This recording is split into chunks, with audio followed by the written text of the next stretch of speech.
Magandang hapon po sa ating lahat. Narito ang update sa lagay ng panahon ngayong linggo, March 3, 2024. Magiging maalinsangan pa rin ang panahong aasahan sa malaking bahagi ng ating bansa ngayong araw dahil sa pinagsamang epekto ng El Nino at Easterlies. Ngayong araw nga ay posibleng pumalo sa 40 degrees Celsius ang heat index sa Calapan Oriental Mindoro at Cotabato City. Mainit na panahon din ang mararanasan sa Dagupan City, San Jose Occidental Mindoro, Puerto Princesa City, Iloilo City, Bohol, Misamis Oriental at Davao City.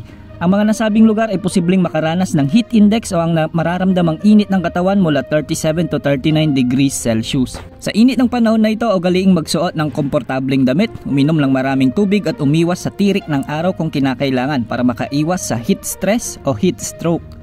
Samantala, hanging amihan naman ang nakakaapekto sa Northern Luzon kaya asahan ang maulap na papawirin sa Cagayan Valley, Cordillera Region at Apayao na minsan ay makararanas ng mga kalat-kalat na pag-ulan. Sa Metro Manila, natitirang bahagi ng Luzon at Visayas ay makararanas din ng bahagyang maulap hanggang sa maulap na papawirin na minsan ay may mga isolated rains dahil pa rin sa epekto ng easterlies. Sa natitirang bahagi naman ng Mindanao ay asahan ng mga mahihinang pag-ulan sa hapon o gabi dahil naman sa mga localized thunderstorms.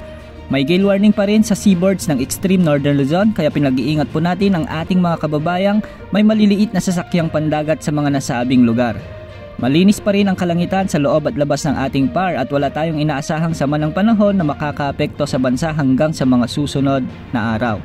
Yan po ang latest update sa lagay ng ating panahon ngayong tanghali hanggang mamayang hapon. Maging handa sa bawat oras dahil minuminuto ay nagbabago ang panahon.